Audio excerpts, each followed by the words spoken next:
అందరికీ happy new year. ఇంకొక 3 అవర్స్‌లో మనకి 2025 అయితే ఎండ్ అయిపోతుంది. సో, 2025 నాకు చాలా బెస్ట్ మూమెంట్స్‌నే ఇచ్చింది. నాకు చిన్న కొడుకునిచ్చింది. సో, నా చిన్న కొడుకు 2025లో పుట్టారు. సో, ఇప్పటి వరకు మా లైఫ్ ఒక ఎత్తు అయితే వీడొచ్చిన తర్వాత ఇంకొక ఎత్తు. సో, హ్యాపీనెస్ ఇంకా డబుల్ అయింది. సో, లైఫ్‌లో కష్టాలనేవి సహజం, వస్తూ ఉంటాయి, పోతూ ఉంటాయి. సో మనం వాటినే తలుచుకుంటూ ఉంటే ఇంకా జీవితం ముందుకు వెళ్ళలేం కదా. సో మా లైఫ్లో మేము చాలా కష్టాలు అయితే చూసేసాం, చిన్న వయసులోనే చూసేసాము. మాకు కావాల్సిన వాళ్ళు అయిన వాళ్ళు, మాతో ఉండవలసిన వాళ్ళే మమ్మల్ని చాలా ఇబ్బంది పెట్టారు, చాలా బాధ పెట్టారు.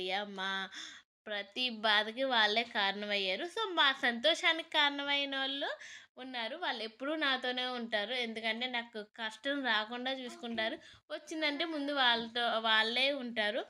సో ఇప్పటి వరకు జరిగిందంతా మర్చిపోయి 26 నుంచి నేనైతే అలాంటి వాళ్ళని ఇగ్నోర్ చేసి, సో మీ పని మీది, నా పని నాది అన్నట్లుగా సాగిపోతాను. సో ఎవ్వరికి నేను ఎవరేమన్నా సరే నేనేం పట్టించుకోను, వెనకడుగేయను.